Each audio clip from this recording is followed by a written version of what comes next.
Bonjour. Au cours de cette séance, nous allons appliquer toutes nos connaissances à propos de la logique programmée et des microcontrôleurs. Ces connaissances déjà acquises pendant les séances précédentes pour appliquer ou pour réaliser des applications à base de PIC. Quels sont les domaines d'utilisation d'un microcontrôleur? On se dispose d'un ordinateur et d'une carte électronique à base de microcontrôleur, on peut commander plusieurs systèmes techniques. Par exemple, on peut commander un afficheur LCD pour afficher une information ou pour écrire un message.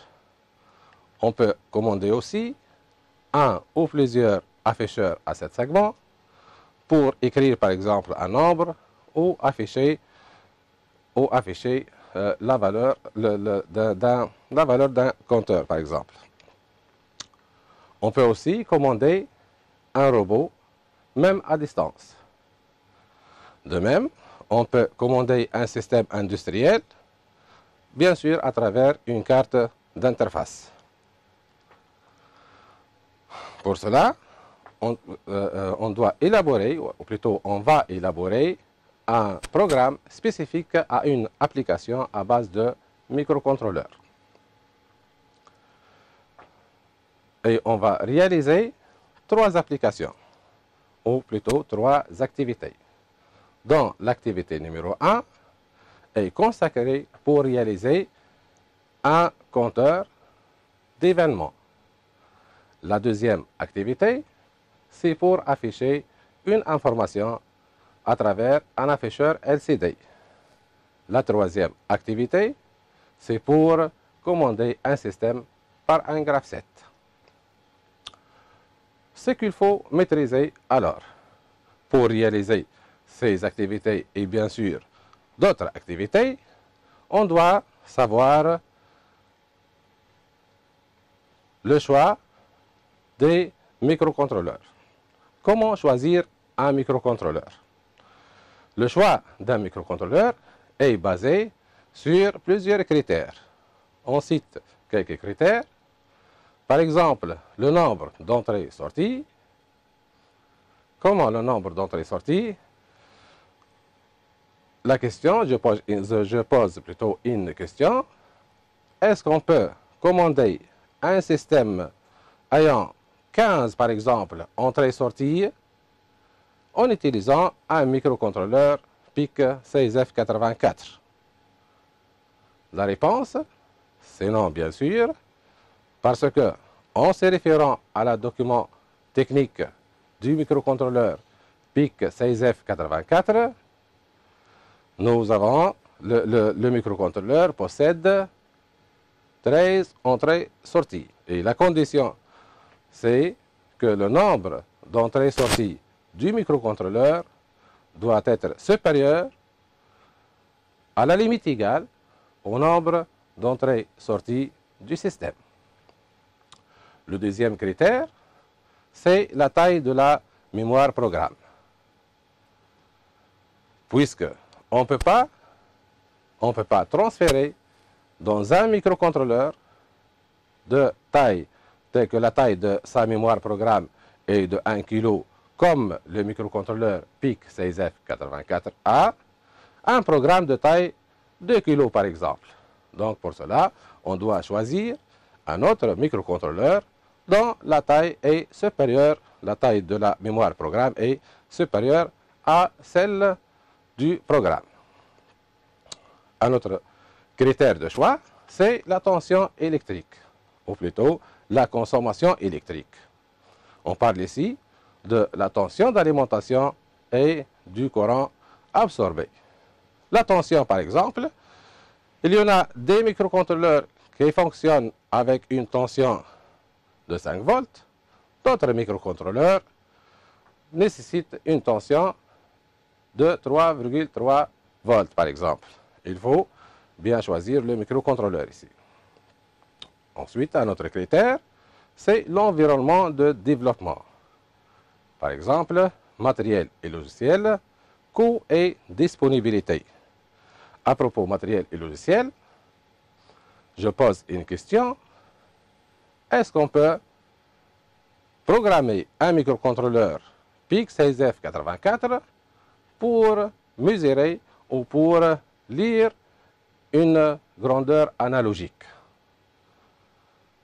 Bien sûr que non, puisque le microcontrôleur PIC16F84 ne peut pas lire une grandeur analogique, puisqu'il n'a pas de convertisseur analogique numérique. Donc, on doit choisir un autre microcontrôleur qui possède un convertisseur analogique numérique. Par exemple, le 877, le 16F876. La disponibilité et le coût, il faut choisir un microcontrôleur disponible dans le marché, par exemple, et le moins coûteux. On passe à la deuxième chose qu'on doit bien maîtriser, c'est ce qu'on a, cette chose qu'on a parlé, dont on a parlé plus tôt, dont on a parlé pendant les autres séances ou les séances précédentes, c'est la structure d'un programme. Qu'on a dit que la structure est constituée d'une entête du programme. Et il faut ensuite déclarer les variables et les constantes et le corps du programme. On passe à une autre chose qu'il faut les maîtriser, qui sont les structures alternatives et itératives. Et on cite quelques exemples. Les boucles if, then, c'est-à-dire if une condition, then il va exécuter un traitement. For i de point égale valeur initiale, tout valeur finale, do, donc il va exécuter un traitement. Et la boucle while in condition, then, ou case expression of. Quatrièmement, les instructions spécifiques. Ces instructions spécifiques, on a déjà vu dans la première séance, telles que l'instruction spécifique au bouton par B, 10, plutôt 0, 10, 1, concernant l'action sur un bouton poussoir relié à RB0 pendant 10 millisecondes, état actif haut. Et cette instruction est utilisée pour éliminer les rebondissements dus à l'action sur le bouton poussoir, par exemple. Des autres instructions spécifiques comme LCD init et LCD commande lorsque on a un afficheur LCD à commander. L'instruction PWM start, si on désire commander un moteur à courant continu en vitesse, c'est-à-dire on désire varier la vitesse d'un moteur à courant continu, ou bien l'instruction ADC read, si nous avons une tension à lire ou une grandeur analogique à lire, donc on doit utiliser l'instruction spécifique ADC read.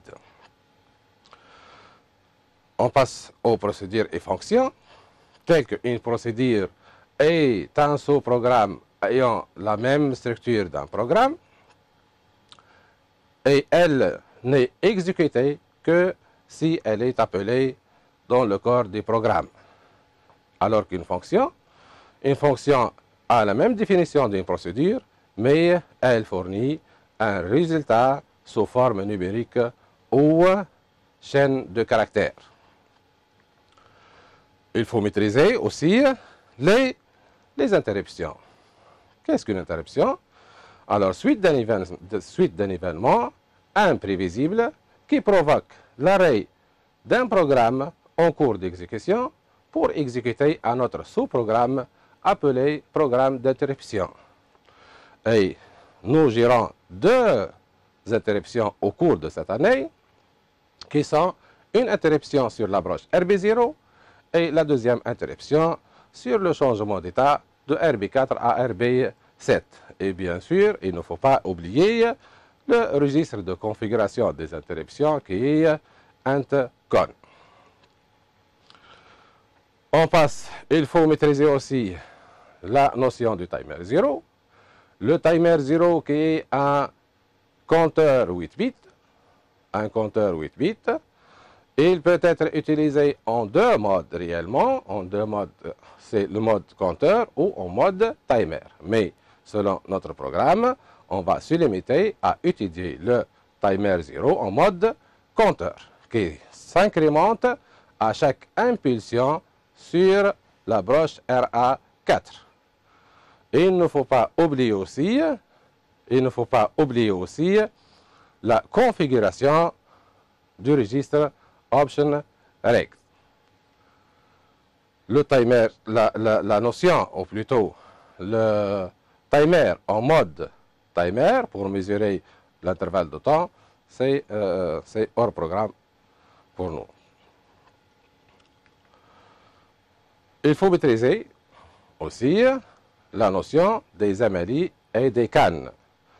MLI pour dire Pulse with Modulation, modulation de largeur d'impulsion, si on désire varier la vitesse d'un moteur à courant continu, ou CAN, c'est la notion de conversion analogique numérique par la configuration du registre ADCON. Bien. Revenons maintenant aux activités qu'on désire les réaliser au cours de cette séance et commençons par la première activité, dont on désire programmer un microcontrôleur de type PIC16F877A pour réaliser un compteur modulo 10 à partir d'un capteur branché sur la broche RB0.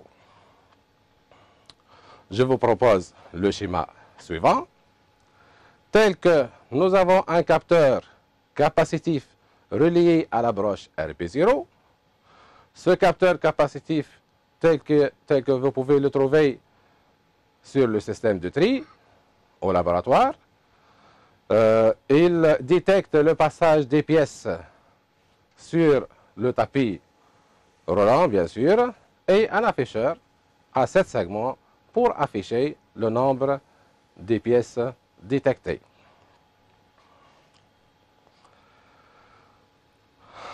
Commençons par la configuration, ou plutôt l'identification des entrées et des sorties du système.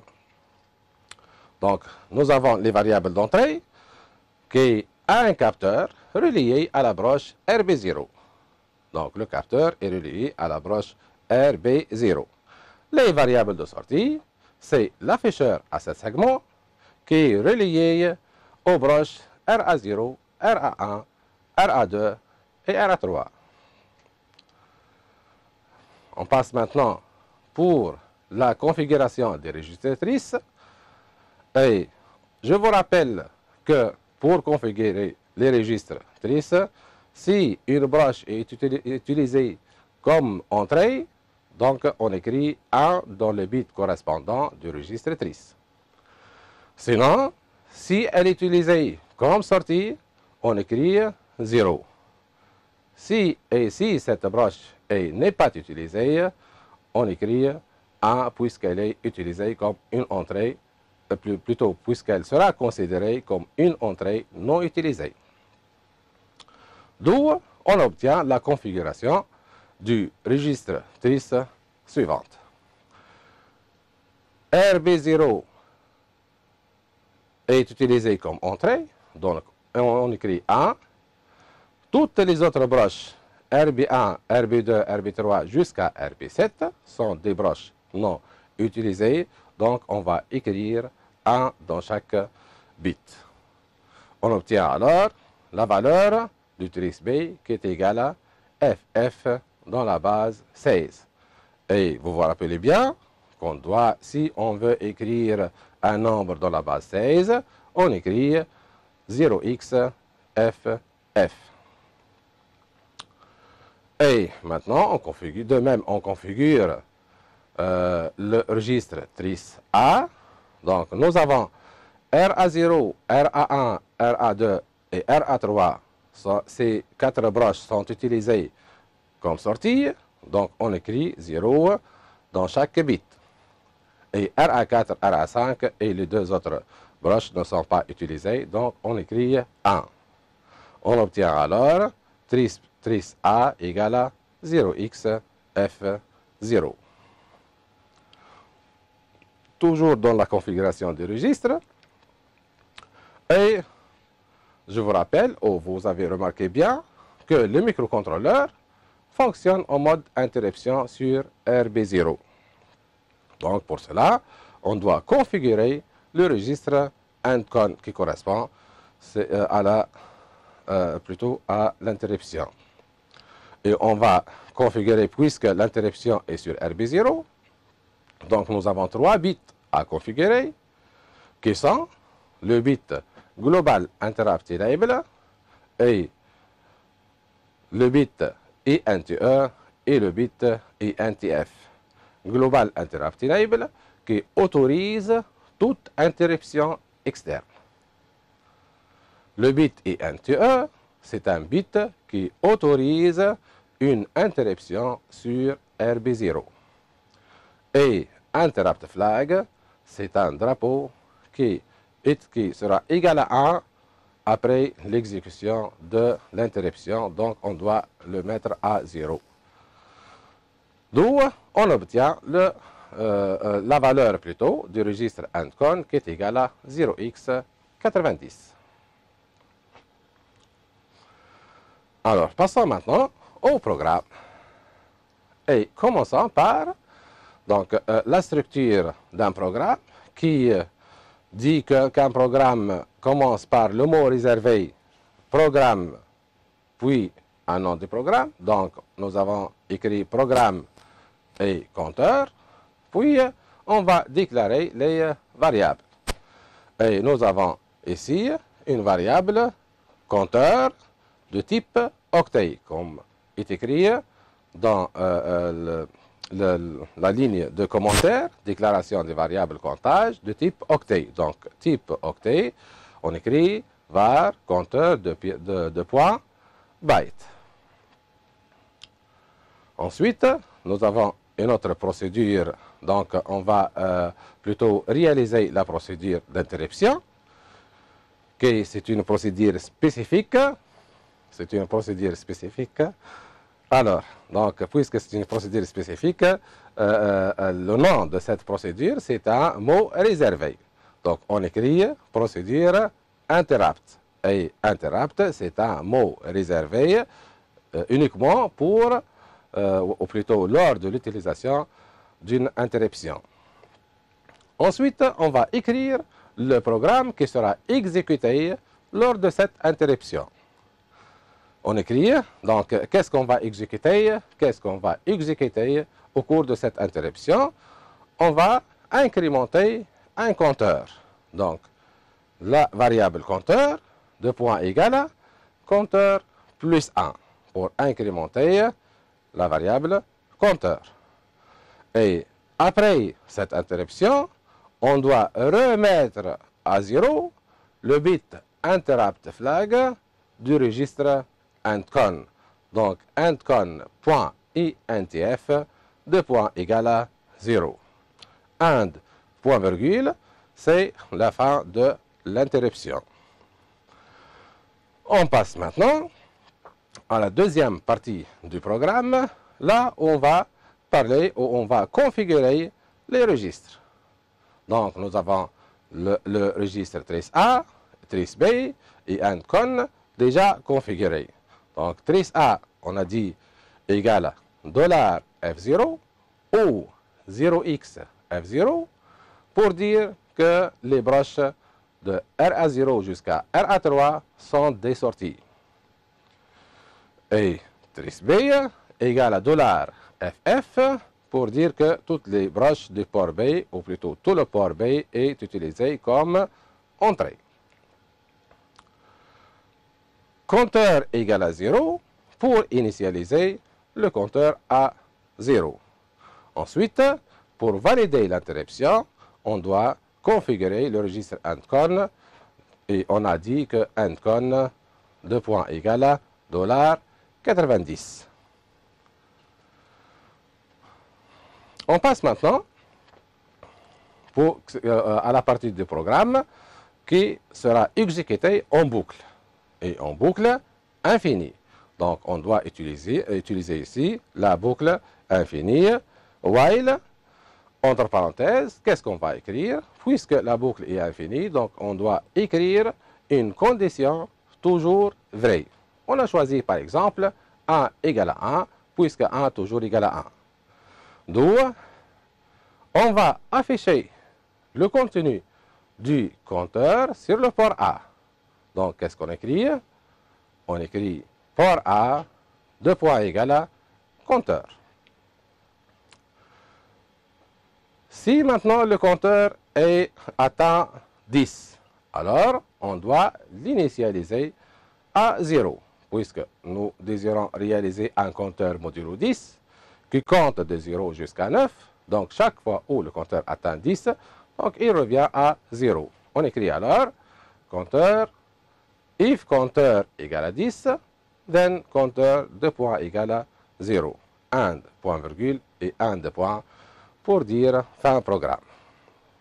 Maintenant, on va récapituler tout ce programme. Donc, on a écrit programme compteur, on a déclaré une variable de type byte nommée compteur, puis on a écrit une procédure telle que cette procédure, ou plutôt dans laquelle le compteur sera, ou plutôt va s'incrémenter, compteur de point égal à compteur plus 1 et con.intf de point égal à 0 pour la mise à 0 de l'interrupt flag. L'initialisation et la configuration plutôt des registres. Tris A de point égal à $F0, tris B de point égal à $FF, compteur de point égal à 0, endcon de point égal à $90. While true do, begin, port A de point égal à compteur, if compteur égal à 10, then compteur de point égal à 0, and, point virgule et and, point. Je vais passer maintenant à la simulation de ce programme. Voilà, je vais exécuter le logiciel Proteus. Et voilà. Alors, donc nous avons le capteur qui est relié à la broche RB0 et l'afficheur à 7 segments qui est branché au port A de RA0 jusqu'à RA3. Lançons la simulation et on va appuyer à chaque fois sur le capteur pour voir l'incrémentation du compteur. Donc de 0 jusqu'à 9. Après 9, donc il revient à 0. Donc c'est un compteur modulo 10 qui compte de 0 jusqu'à 9. Voilà.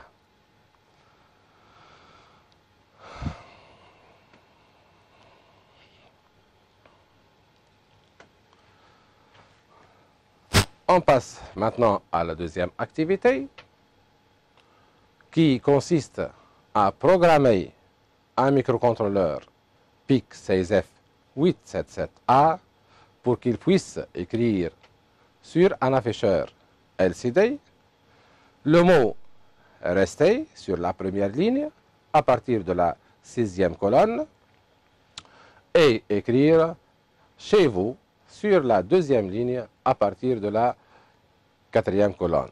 En fait, on veut écrire « Restez chez vous ». Je vous propose le schéma de câblage suivant. Donc, nous avons l'afficheur LCD qui est branché ou relié au port B, tel que RS est relié à la broche RB0. La broche E de l'afficheur LCD pour dire Enable, c'est-à-dire validation, est reliée à la broche RB1. La broche de D4, plutôt les broches de D4 à D7 sont reliées à RB2 jusqu'à RB5 du microcontrôleur.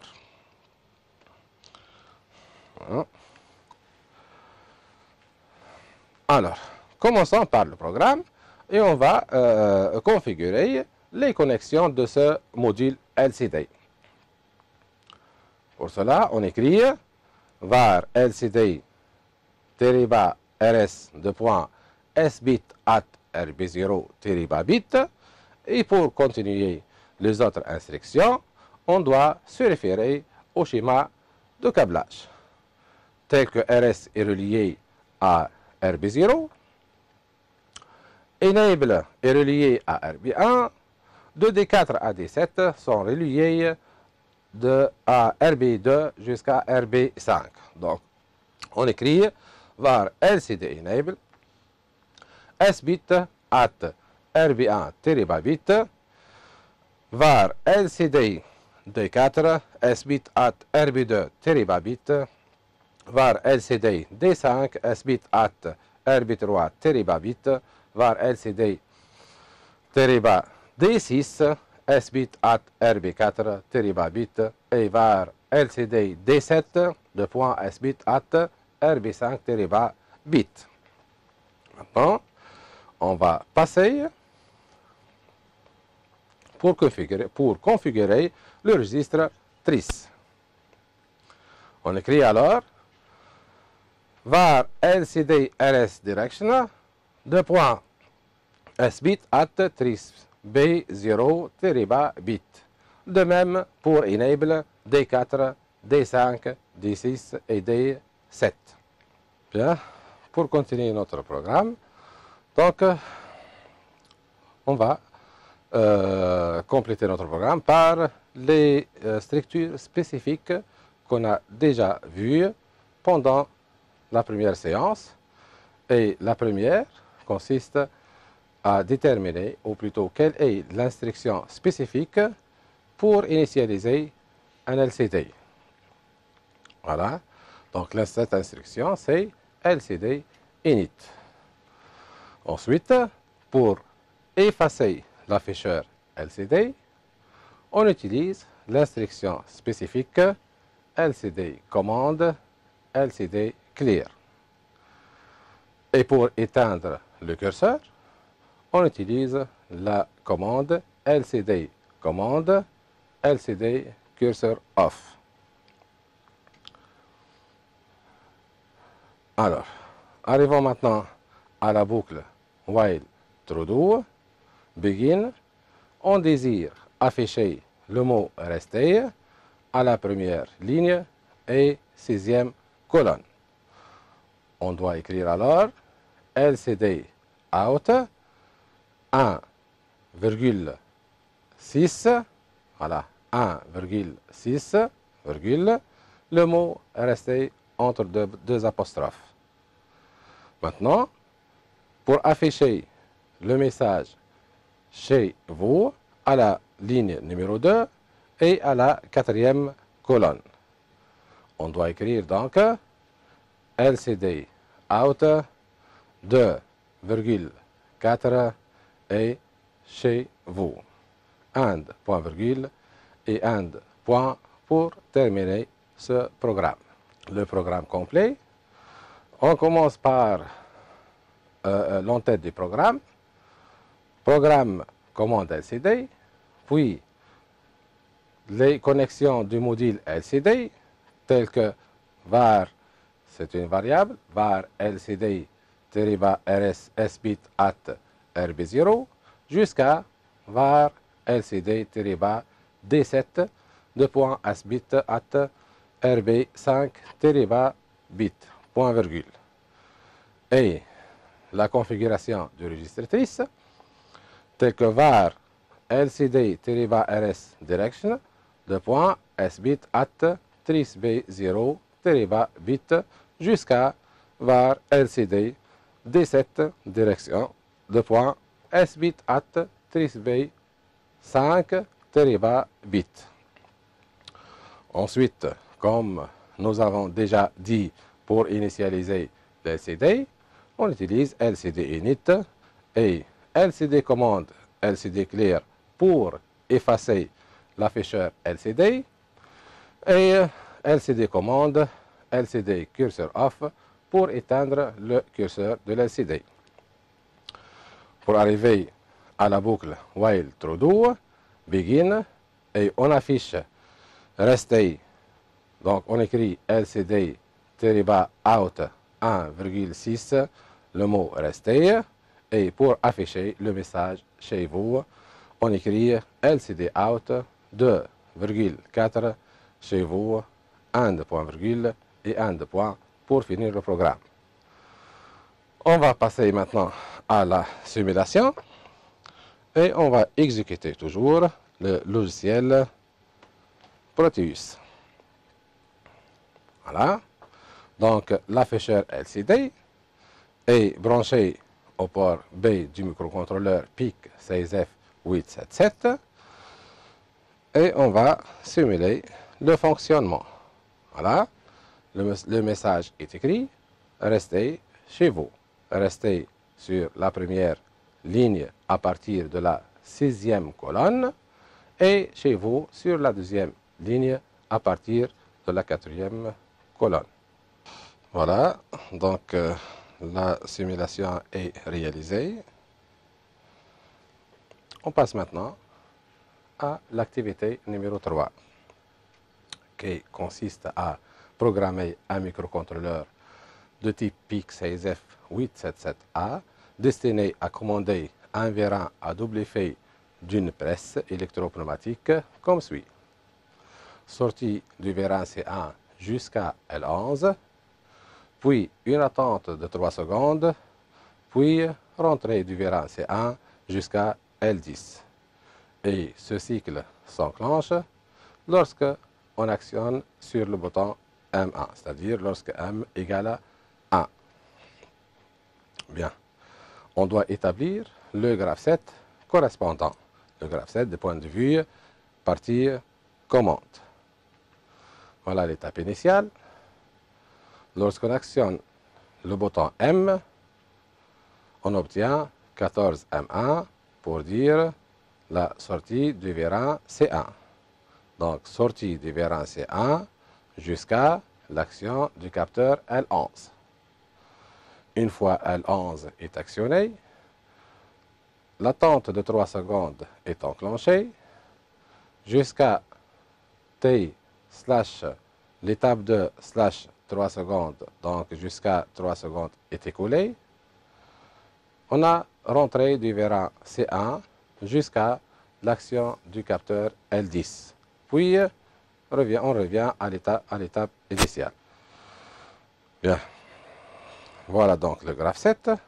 On doit identifier en premier lieu les variables d'entrée et de sortie. Donc, à partir du fonctionnement du système et le graphe 7 qu'on a réalisé, nous avons les variables d'entrée suivantes. Donc, M, variable d'entrée M, c'est le bouton poussoir. L11, c'est le capteur de fin de sortie. Et L10, le capteur de fin de rentrée du vérin. Les variables de sortie, donc nous avons 14M1 pour la sortie du vérin et 12M1 pour la rentrée du vérin. 14M1 est désigné par S vérin et 12M1 désigné par R vérin. Et on a des variables internes qui sont les étapes du graphe 7, l'étape X0, X1, X2 et X3, et la variable du temporisateur T. Alors, je vous propose le schéma suivant. La variable M0 est reliée à la broche RB0, plutôt la variable M est reliée à la broche RB0.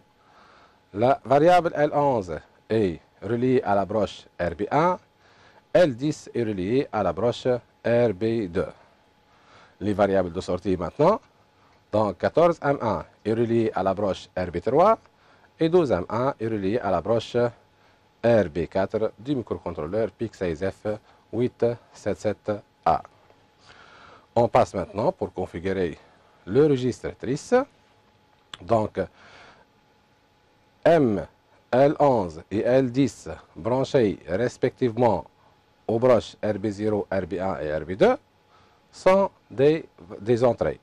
Donc, on écrit 1 à trice B0, trice B1 et trice B2. Pour trice B3 et trice B4, ce sont deux sorties, donc on écrit 0. Et RB5, RB6 et RB7 sont des broches non utilisées, donc on écrit 1 dans les bits correspondant aux trices B. On obtient alors trice B égale à 0x E7, c'est-à-dire E7 dans la base 16. On passe maintenant au programme. Donc, on a programme graph7, la partie pour déclarer les variables, donc var, et on va voir quelles sont les variables à déclarer. Donc, var, sbit at rb0-bit, il faut voir ici quelle variable est reliée à la broche rb0.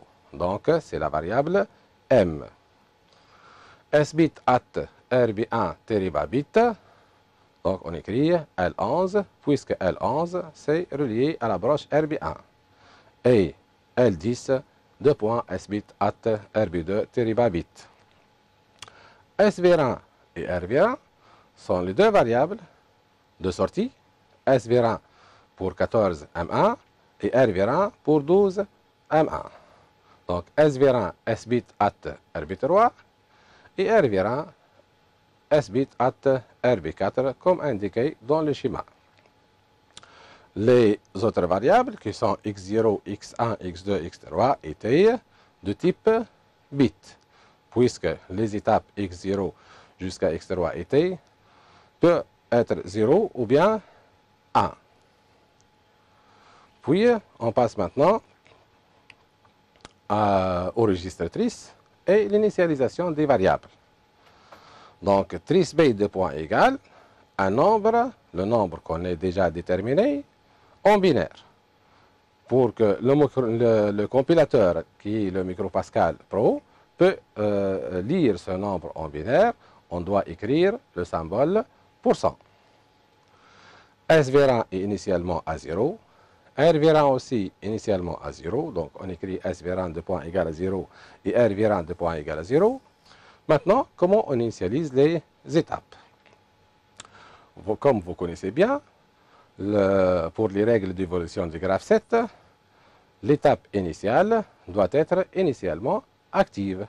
Donc, on écrit x0 de point égal à 1 et toutes les autres étapes sont à 0. Donc, x2 égale à 0, x1 égale à 0, x2 de point égal à 0 et x3 de point égal à 0 et point virgule. Voilà l'étape initiale étant active. On passe maintenant au programme d'activation et de désactivation des différentes étapes. Alors, while true do begin, pour activer l'étape numéro 1, il faut que l'étape initiale soit active et la réceptivité associée soit vraie. Donc, on écrit if x0 égale à 1 and m égale à 1, then begin x1 de point égal à 1 et x0 de point égal à 0, puisque lorsqu'on active l'étape numéro 1, l'étape immédiatement précédente est désactive. De même, pour activer l'étape numéro 2, on écrit x1 if x1 égale à 1 and L11 égale à 1, then begin x2 de point égal à 1 et x1 de point égal à 0. And point virgule.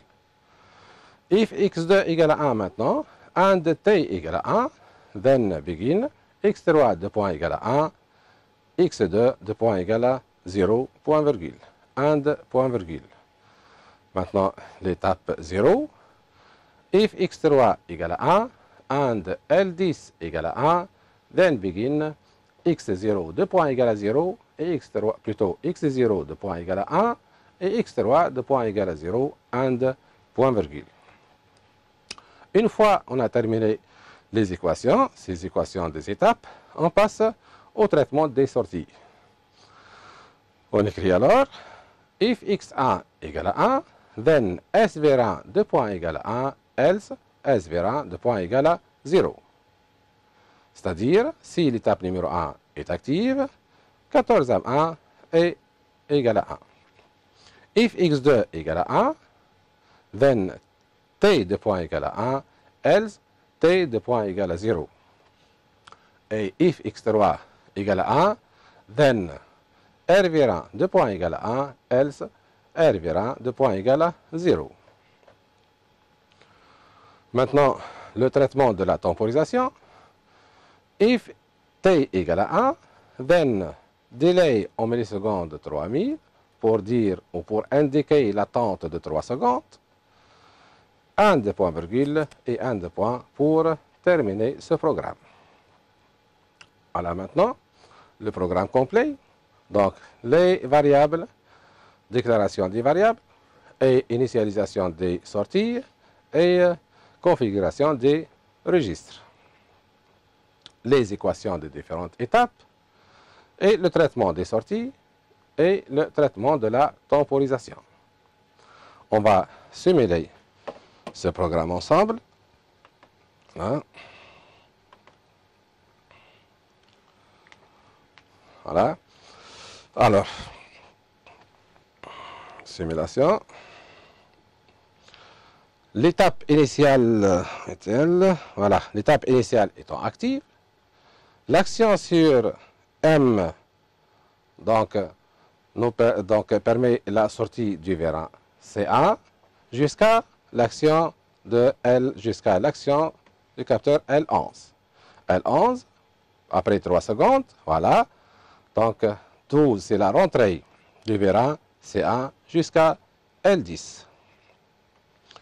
Voilà. Puis, le système s'initialise à l'étape 0. Voilà. Donc, on va récapituler tout ça. Pour écrire un programme en micropascal Pro, il y a des étapes à suivre. Et il y a une structure à respecter. Donc, cette structure, elle contient le programme, le mot réservé programme, plus le nom du programme. Ensuite, les variables qu'il faut les déclarer. Puis, le corps du programme qui commence par begin et se termine par end. Là, on trouve les instructions à exécuter. Bien. Je vous conseille de réaliser tous les exercices du manuel de cours. Essayez de réaliser ces exercices-là et je vous souhaite la réussite. Et merci.